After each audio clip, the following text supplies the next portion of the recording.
Okay, what's good? Y'all already know what time it is.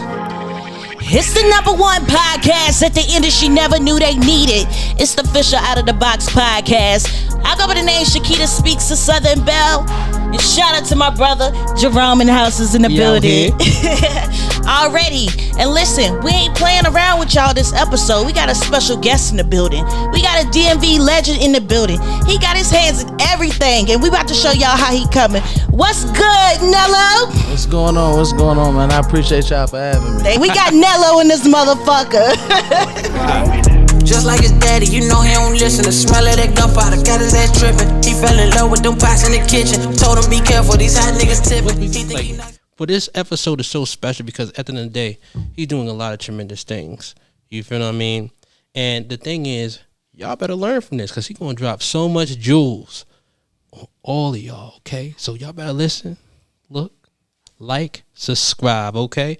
Out of the Box podcast. So one of the things is we want to know, Nilo, is where you from the DMV?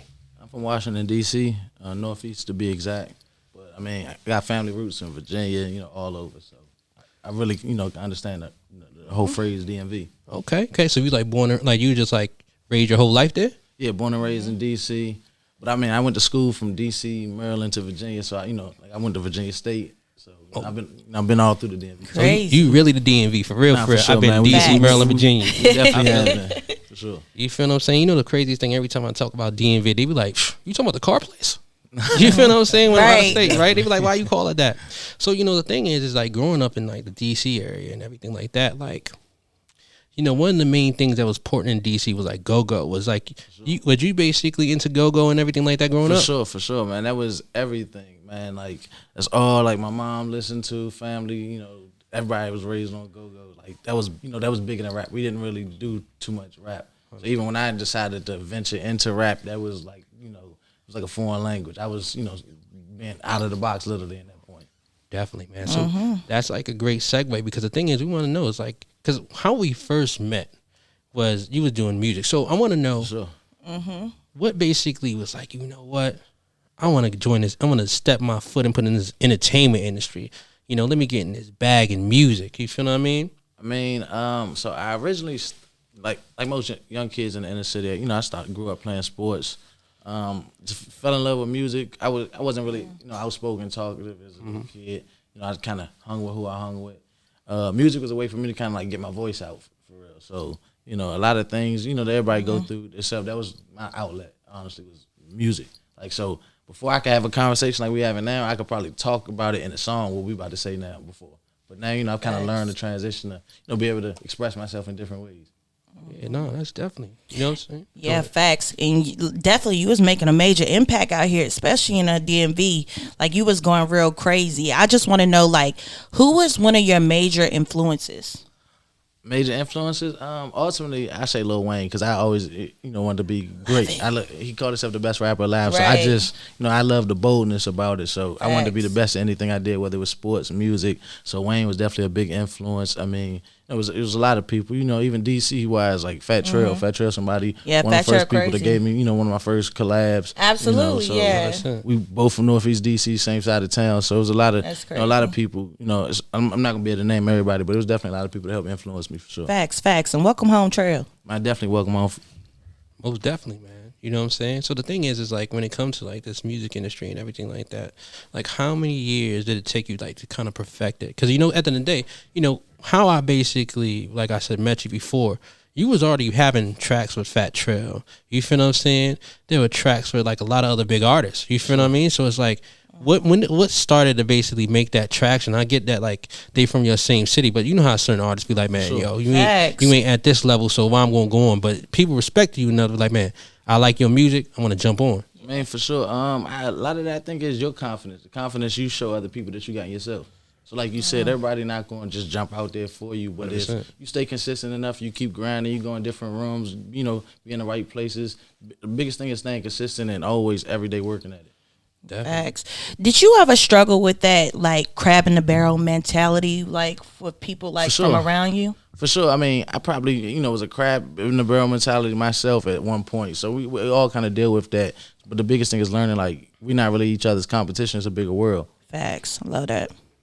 I definitely agree. You know what I'm saying? Because, like, sometimes it's like I feel like as humans, we all get jealous. We all basically feel away. Sure. But the thing is, we just can't basically act into those things. You know what I mean? Indeed. And I feel like, a lot of times, when it come in the music industry, like, wow, there's a lot of people that try to basically stunt your growth or try to basically not want you to make it. Well, it's like the difficult things. Because, you do more than music. I don't want to just put it there. You know what I'm saying? You do more in the entertainment industry. But right now, we at the beginning. So when it comes to the music and everything like that, like that people try to basically stop you, hate you, like, man, this shit ain't working. Don't do this shit. You feel what I'm saying? I mean, for sure. I mean, that comes with everything in life, whether it's music, whether you was trying to be a basketball player. But the biggest thing I tell you, just, don't pay too much attention to that. You take time on that, that's time away from your craft.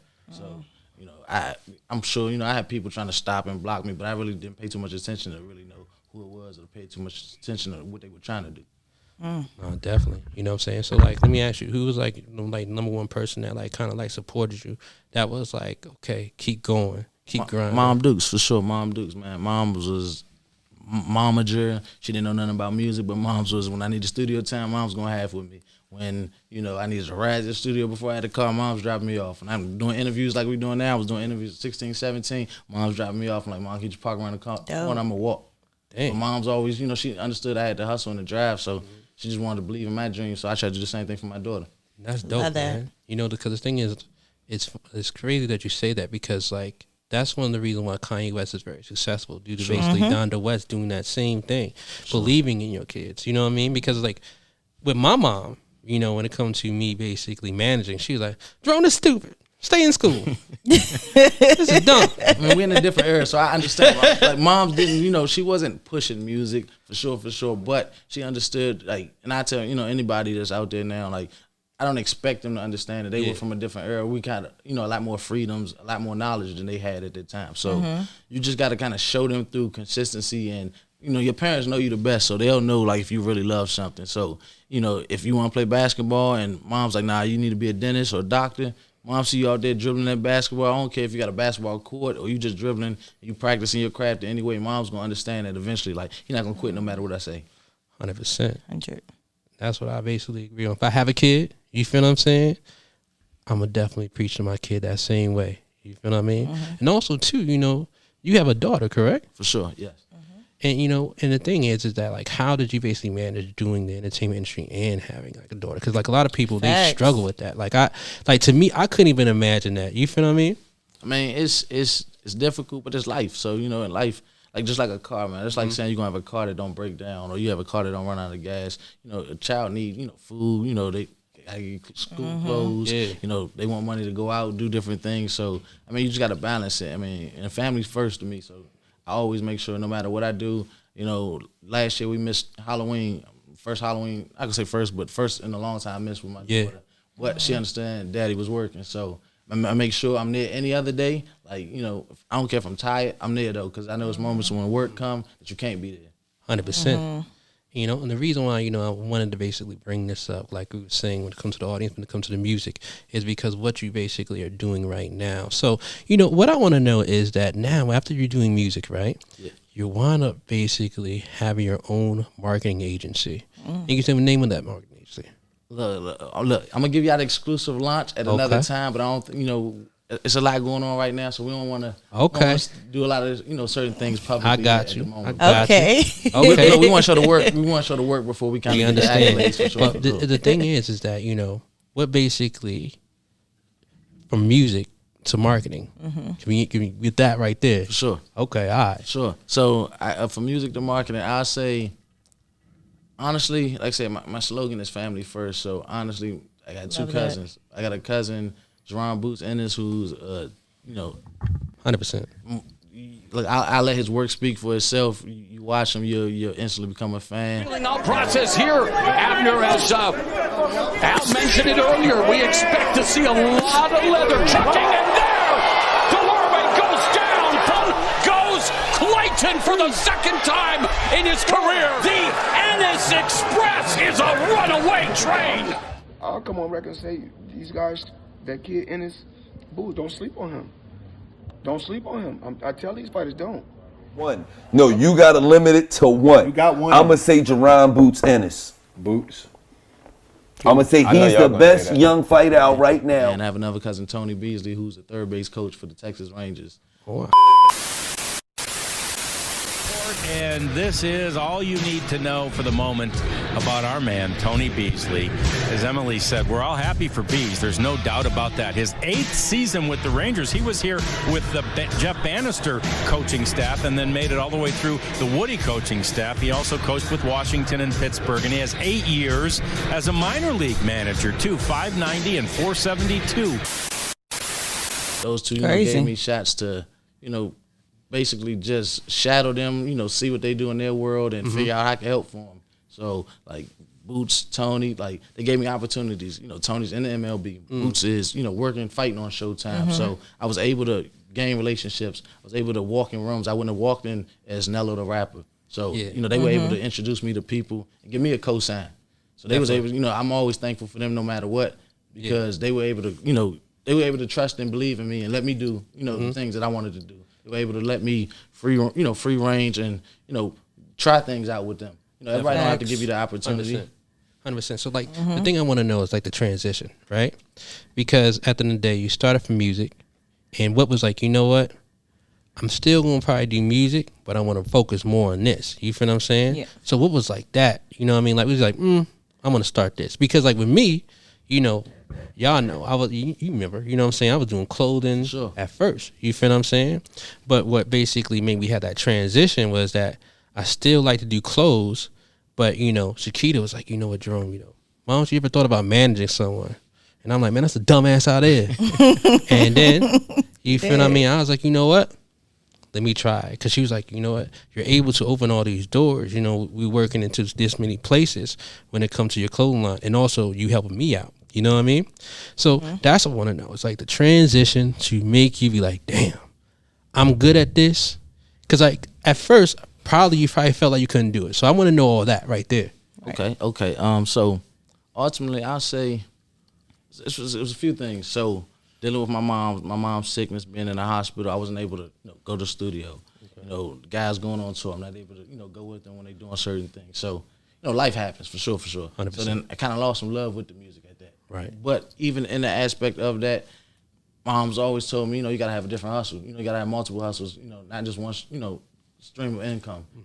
You get it. You get it how you gotta get it. So basically, from music, I was looking at a lot of things. Was like, when you're the talent, represent yourself. You can't always go in the rooms and tell somebody I'm the greatest, I'm the best. It sounds cocky. 100%. But if I'm like, Shakita and Jaron got the greatest podcast in the world, it sounds a lot different from me than y'all walking in the room and telling everybody we got the best podcast in the world. Right. So I realized a cosign a lot of times was the strength. I didn't always have that in music. Right. So I was like, what I can do? I can take my experiences and help those that I know that are close around me that already got something going on. How can I be an asset to them and not a liability? 100%. So, one of the main other things, too, is like, now we're in the marketing agency, and you have this right here before. So I want to know about, Boots, right? Now I want you to let you know, Boots he undefeated right now. You feel what I'm saying? Going crazy. You feel what I'm saying? Top of the world right now, bro. You feel what I'm saying? I saw him pulling a Lamborghini. I was like, things are different. Man, that kid is special, man. You know what I'm saying? So the thing is, how did you wind up basically working with a talent like that? Like, I mean, like, he ain't like no regular boxer. You feel what I mean? Like, you got Meek Mill be like, dog, I'm only here for him. You feel what I'm saying? I saw him get a fight with someone. I'm only here for him, dog. You feel what I'm saying? You got all these greats coming out. You know what I'm saying? Like Wallow and all them. You feel what I mean? Like, they supporting. So please tell me, how did you do that? Man, I go back to mom. I told you, my slogan is family first. Mom was the glue to family, from D.C. to the family in Virginia to my family in Philly. If it wasn't for mom taking me as a little kid, being mad that your mom dragged you to every family function, every funeral, every wedding. Right. That's what my mom did. So I'm able to meet family that other family members who only stay, in the local area don't meet other family members. So I always was able to meet every, most people don't know their 4th and 5th, 6th, 7th cousin. Right. I'm the type of person I can go. My mom got 400 or 500 books of every note of family names. My mom was, the family historian. So that was it kind of started in that way, and Boots was supporting me musically. So when I dealt with my mom's passing, he was very supportive. Him and his dad, the whole family was very supportive of that. Yeah. So it kind of helped, keep my mind off the negative things, depression, stuff like that. So I would just start, picking his brain, asking certain questions. He asking me the same thing musically. I'm asking him boxing questions. So I just kind of learned, that's kind of space here. I can, cuz, hey, can I help, in any certain way? So I've always, like I said, wanted to be an asset to somebody. I don't care whether, they got 5 followers or 5 million followers. I'm like, if I'm gonna be a part of something, I want to be an asset to it. So kind of just, let me try. So basically, he was doing all the work. Him and his dad, they done all the work. Yeah. So basically, branding wise, we'd come in and just find ways we can help it. Branding wise, we can help bring in different companies, different clothing lines. We could, bring in, helping YouTube wise. So we just did a lot of different things that were outside of the ring. Yeah, because, the one thing is that, before, we had previous conversations you were telling me about when it comes to, Boots and how he's going to be one of the greatest thing ever, right? Which he basically is.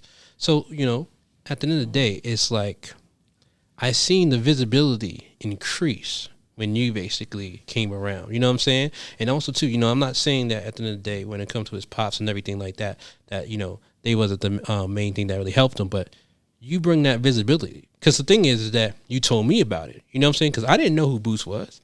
You feel what I'm saying? Mm-hmm. He was fighting in local arenas. You feel what I'm saying? Now he's like everywhere. You feel what I mean? Because I remember one time, like at the end of the day, you have like these big shows, like, like Showtime or whatever. You know what I'm saying? Now he's on there. So it's like, when it comes to someone in marketing and everything like that, what's a tip that you would give, let's say when it comes to basically giving to find a brand? So brand wise, finding brands, I say knowing what the talent needs. What's their specific niche. If they're in the fitness, if they're in the fashion, if they're in the home decor, things of that nature. You got to find what's their strong point. You attack their strong point. You find what they like and their dislikes.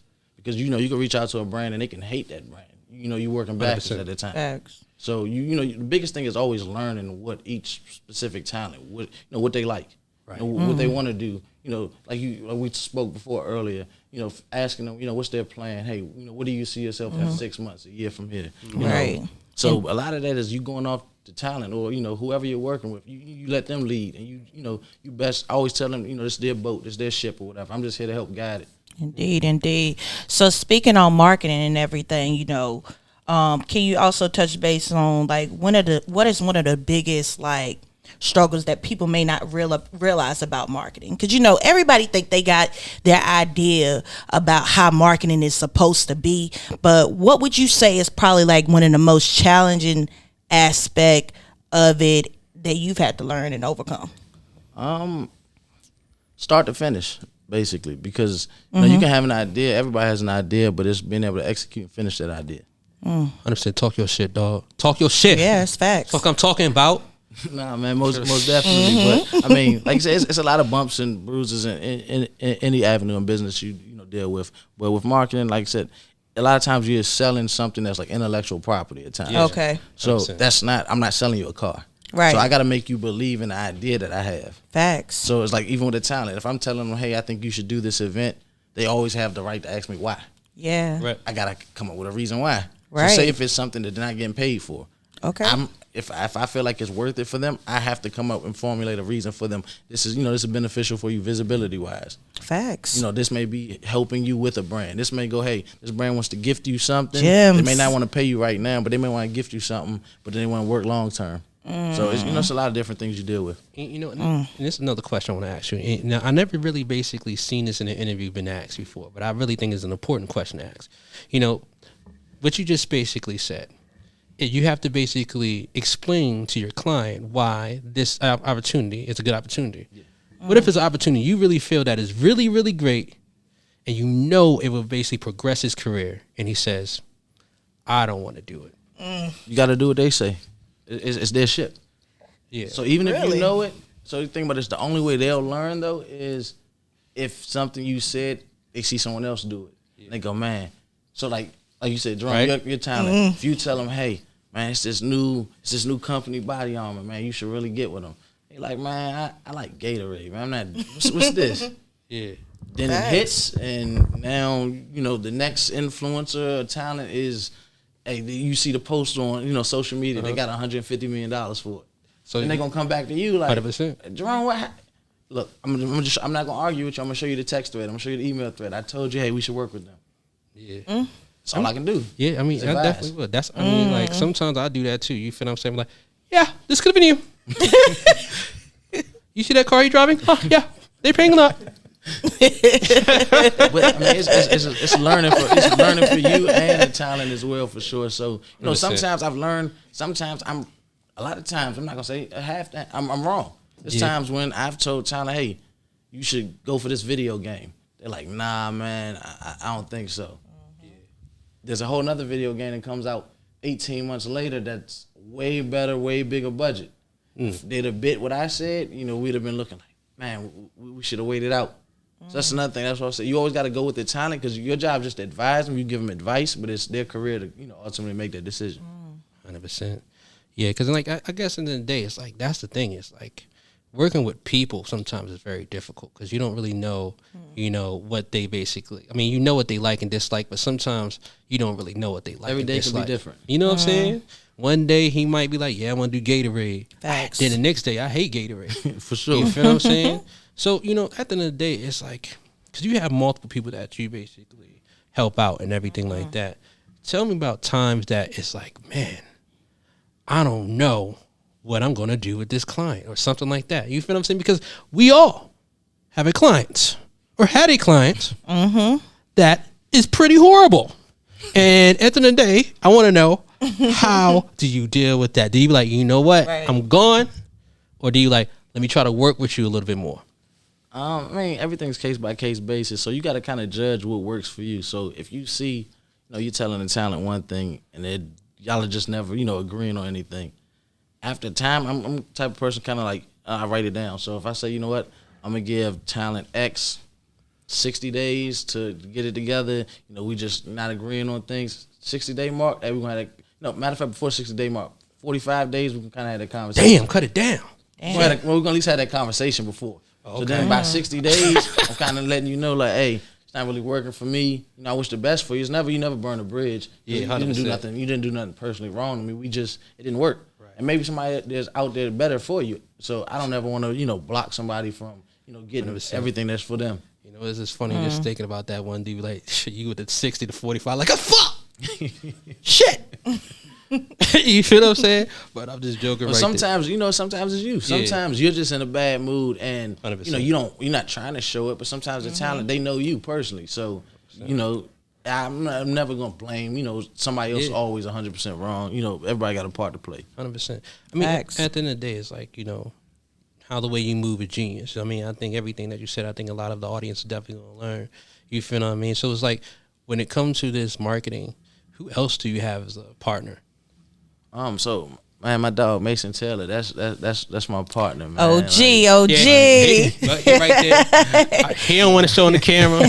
So he here, major support. No, man, he behind the scenes. He's a big behind the scenes guy. Man. No, look, man. We pride ourselves of being, like students of Clarence Avant, Rich Paul, guys of that nature. Like I said, I originally, like I said, I looked up to Lil Wayne. 100%. So, when I transitioned, I was like, I got to look at people in the same position that's, further along what I'm doing now. So, like I said, guys like Clarence Avant, Rich Paul, Maverick Carter, there's a lot, the list goes on, but watching and studying what those guys do. What Kevin Hart does, with Flav Loud Heartbeat Productions. You just pay attention to a lot of entrepreneurs and see them, progressing. So, you learn game from them. 100%. Amen. 100%. Because the thing is, I think that at the end of the day, like, I seen a lot of the moves that y'all did. I'm like, man, genius. And, y'all thinking, like, outside the box. Hey. So, at the end of the day, y'all are coming up with so many creative things, and y'all have a lot of people with you. You know what I'm saying? Like, that y'all working under. You know what I'm saying? I know you want to keep anything in the wraps. Any other names you can say? Nah, man, for sure. Tony Beasly, like I said, third base coach of the Texas Rangers. Lourdes influencer. Shout out to my dog Mason, man. He really managing that, man. He's killing it with Lourdes. We work with athletes, influencers, actors. We do event sponsorships. It's a lot of different things. We wear a lot of different hats. Most definitely. So at the end of the day, we want to let you know, man, we appreciate you having on here. And the thing is, man, a lot of the things that, if y'all ain't learning from this, don't do what y'all gonna do, okay? Cause this nigga just dropped a lot of jewels out here, man. Facts. So Shakita, wrap it up. Y'all already know what time it is. It's the number one podcast that the industry never knew they needed. And listen, we want to thank you for coming by. And listen, before we go, can you let the people know where they can find you at, where they can contact you if they need, they got some questions, they interested in getting into the business. Man. All social media is F1 Nilo. The F1 is family first, but F1 Nilo, that's Nilo, F1 Nilo. That's Twitter, Instagram. All my social media is the same. You can find my email in the social media. So I definitely appreciate y'all for having me, for sure. You heard them, so pay attention. Listen, we want to thank you guys for tuning in. Make sure you guys like, subscribe, comment, all that good shit. We out.